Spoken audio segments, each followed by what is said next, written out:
Hi, my name is Anna, and today I'm going to be giving an English lesson on similes, metaphors, personification, and abstract nouns. So, the first part of my lesson is on similes, and the learning objective will be to learn what a simile is, pick one out of a sentence, and use one in a sentence of your own. So, the definition of a simile is a figure of speech which directly compares two different things. The simile is usually in a phrase that begins with the words as or like. So I'll just put this in the corner in case you need to look at it later.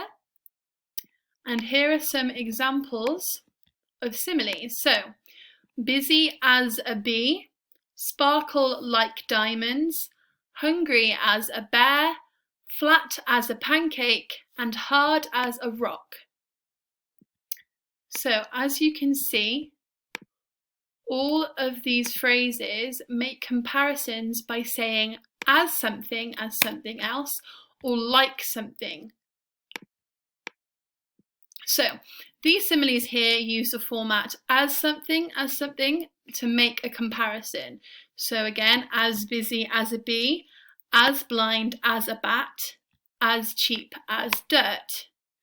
We can also make comparisons using similes with the word like. Here we go.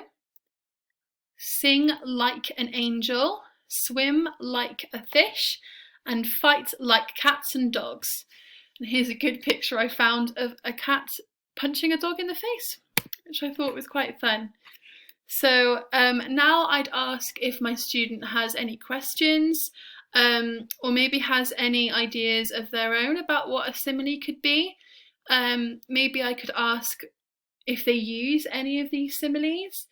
And I think we could bring this example back up and talk about how these similes are used in everyday life. So when someone is very busy, people often say busy as a bee, hungry as a bear, and so on. Now, next I would ask my student to do this little task, if I can find it. Here we go. So, I would ask my student to circle the simile in these sentences. So, during the house fire, my dad was as brave as a lion, and I would expect my student to circle as brave as a lion. Sunday's cleaning day.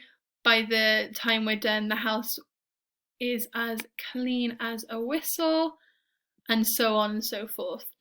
Then I would again ask if they've got any questions, see if I need anything to be clarified, and then if that's all fine, we'll move on to metaphors. So, I am just going to get up my definition of a metaphor.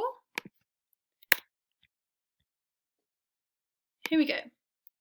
So, moving on to metaphors. Metaphors are similar to similes, but in the way that they compare things, but they don't use as or like. So, the learning objective is to learn what a metaphor is, pick one out of a sentence, and tell apart a simile and a metaphor. So, a metaphor, again, is a figure of speech that is used to make a comparison between two things that aren't alike, but do have something in common. So, unlike a simile, where two things are compared directly using like or as we've just said, so as busy as a bee, a metaphor's comparison is more indirect, usually made by stating something is something else. So they're a little bit harder to pick out than a simile where you just look for as or like, but I think they're a bit more fun. You can do a bit more with them. As it says here, a metaphor is very expressive. It's not meant to be taken literally. So you may have to work a little bit to find the meaning in a metaphor, but once you do, it's quite satisfying. Let me find some examples. Here we go. Okay, so Franklin has a heart of gold. So his heart is not literally made of gold. So I would ask the student what that means, what kind of person Franklin is. So if Franklin has a heart of gold, that means he's a very lovely person because his heart is pure, his heart is made of gold, right? Mary's voice is music to my ears. She's got a lovely singing voice. He's a walking encyclopedia. What does that say about that person? He's not literally a walking encyclopedia, obviously. So what is he? He's very intelligent. He knows a lot of things about lots of different topics. You are my sunshine. You know, the person that they are speaking to is not literally a ball of fire, but they are a very happy, sunny person. The world's a stage, and so on and so forth. Now, metaphors can be a little bit tricky to pick apart. They're not quite as literal as similes are. So I've tried to break some down for you here. So there are a couple of phrases that we use in everyday life, which are metaphors, and you might not know. So for example, I'm drowning in a sea of grief. This means that somebody's grief is so overwhelming that the person feels like they're being pulled underwater. Obviously, that's not what's actually happening. It's a metaphor to try to express the depth of someone's grief. She was fishing for compliments. The woman isn't literally, fishing for compliments out of the ocean. Rather, it's a metaphor used to signify her desire for compliments. She's trying to lure them in. He broke my heart. Your heart isn't literally broken, you're just feeling really hurt, and it's a way of expressing the depth of that emotion. This can be a little bit difficult for some people to grasp. I very vividly remember my first lesson in metaphors, and I found it very confusing. So I would pause and slow down the lesson here and ask my student again if they have any questions. If we're okay to move on, we will move ahead. And I have some diagrams to try to signify the difference between a simile and a metaphor. Oops. Okay, here we go. So, if you're in doubt, are two things being compared? No, neither a simile nor a metaphor. Yes, are the two things unlike? No, neither a simile or a metaphor. Yes. Does it use like or as? Yes. Simile? No. Metaphor. It's that simple. Similes are really straightforward and easy to pick out. It's the metaphors that are a little bit more difficult. So I'll keep this up here because I've got a fun worksheet now. Well, I think it's fun that we can do. Here we go. So I would now ask my student to read all of these phrases in the little clouds. So the car moved like a snail, the house was a zoo, and so on. And colour in the similes in green and colour the metaphors in blue. And that would be it. Any questions they've got, again, I'll help them through it if they're really struggling. And then I've just also added in this little poem. You'll find a lot of poems in my lessons. I like to sprinkle them in. I'm a big poetry person. Just to show how metaphors are used in writing. So in this poem, Emily Dickinson uses a metaphor to compare hope to a bird. This is often used in literature. Free as a bird is even used in normal everyday language. So these metaphors are quite easy to pick out of literature, but they're often there. And if you pick them out and write about them in an essay, you'd get a good couple of marks. So she personifies hope as having feathers and perching in the soul, singing without end. So hope is the thing with feathers that perches in the soul and sings the tune without words and never stops at all. So she's comparing hope to a bird here, and this is a brilliant metaphor if you could pick this out of a poem. Right, so I've just noticed that I've already hit the 10-minute mark and I've only got 5 minutes left. So I will just quickly go through my personification stuff, maybe my abstract noun stuff if I have time, but we'll see.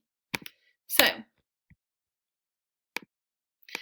personification. Learning objective: to learn the definition of a personification and write 3 sentences which use personification. So, personification is when you give an animal or object qualities or abilities that only a human can have. This creative literary tool adds interest and fun to poems or stories.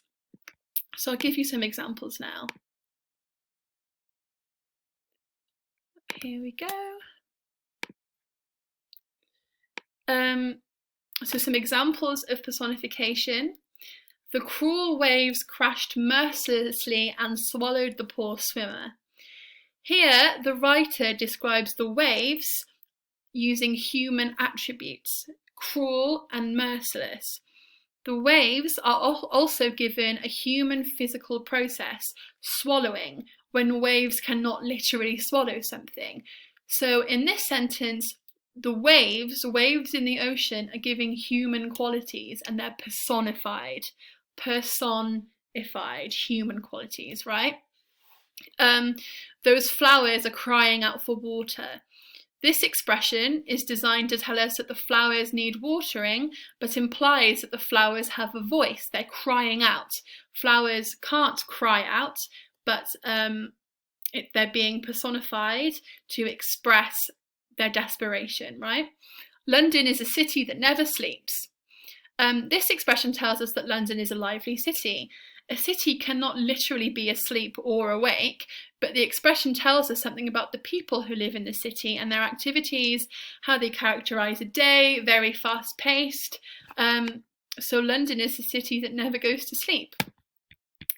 Right, so personifications are quite fun. Let's see what else I've got with this. Here we go, another poem.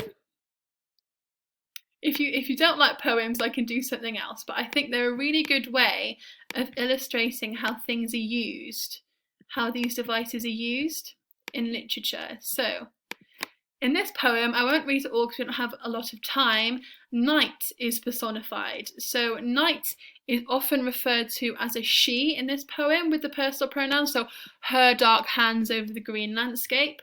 Night is given body parts such as hands and eyelids and is said to breathe. And some verbs are used to suggest that night has intentions such as colludes and allows. So obviously if I had more time I'd read this with the pupil and get them to circle all the personification words, and we talk through it and talk about what this is signifying, what this means for the poem. Just do a bit of annotation. I think it's good to combine literature and language because separating them can make things a bit confusing. It's always good to integrate them, in my opinion, anyway. Very, very quickly, abstract nouns. Sorry, I've gone a little bit over time.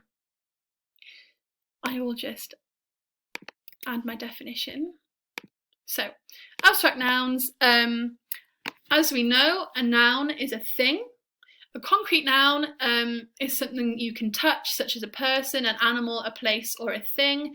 I'm assuming that the age range of my pupils would already know what a normal noun is, but abstract nouns they are more confusing. I get confused by them sometimes. So I'm really running out of time now, so I'll just add in my examples. Here we go. So this is the little diagram we've made. Abstract nouns are those that you cannot smell, hear, taste, touch, or see. We talk about abstract nouns a little bit. I've got 20 seconds left, so thank you very, very much for listening to my lesson. I hope I get to teach a lot of students soon. I'm really excited about this opportunity. I'm very passionate about my subject and about teaching and bringing out the potential in students. So thank you very much, and goodbye.